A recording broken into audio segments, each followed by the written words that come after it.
The year in social media. Once again, Katie Couric. If it happened in 2012, you probably saw it on social media. The events of the year weren't just taking place in front of you, they were taking place with you. Such an unusual storm, a once-in-a-generation event. As a superstorm raged, you were sharing hundreds of first-hand videos. Oh my God! We do have breaking news tonight. When a legend passed, you were posting millions of comments. Listen to the crowd out in Times Square. And as a president was elected, you were tweeting over 300,000 tweets per minute. The site that started it all, Facebook, had a lot to like in 2012 when it reached 1 billion users. And a relationship status update. CEO Mark Zuckerberg went from in a relationship to married with longtime girlfriend Priscilla Chan. So let's do this. But it wasn't all good news on the timeline. After much hype surrounding Facebook's IPO, disappointment on Wall Street left people wondering, what just happened? After a day of trading, shares were only worth 23 cents more than where they started. The person I feel worse for is Zuckerberg, because he went from being a billionaire to still a billionaire. It's got to be rough. If you watched any television show in 2012, you might have noticed something new. It's there right now.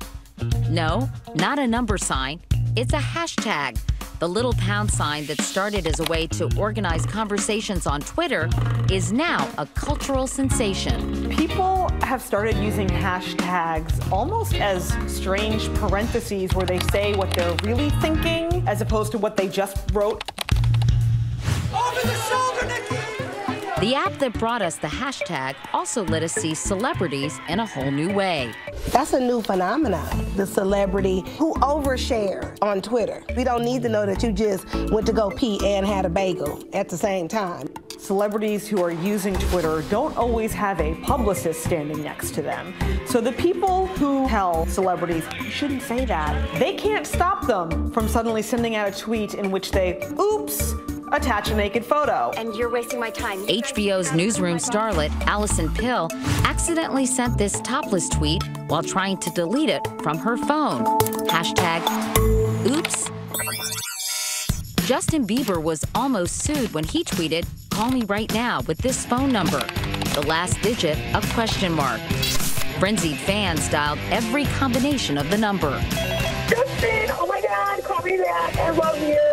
Bieber's phone never rang, but for these Dallas residents, it never stopped.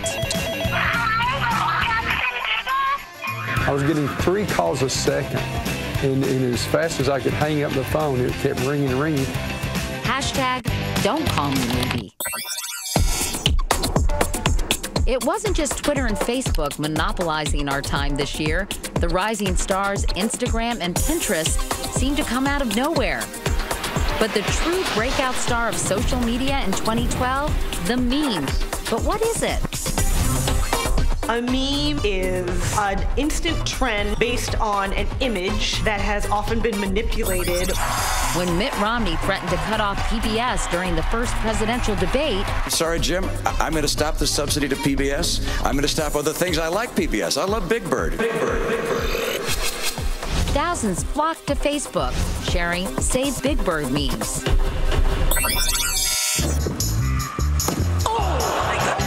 A member of the Fab Five, Michaela Maroney, became a social media sensation after making this face on the medal stand.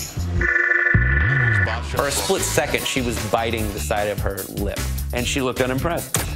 The moment was quickly coined, Michaela is not impressed. And so was the meme.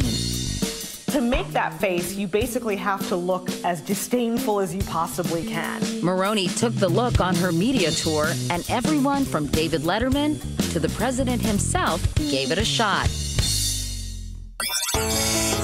Amongst all the tweeting, sharing, posting, and pinning, there was one image that stood out from them all.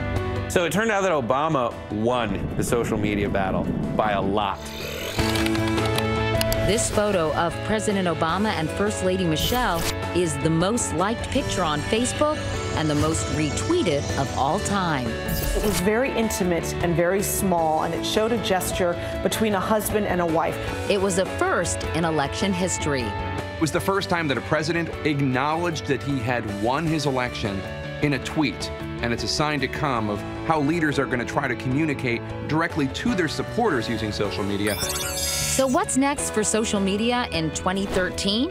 Well, you'll just have to follow to find out.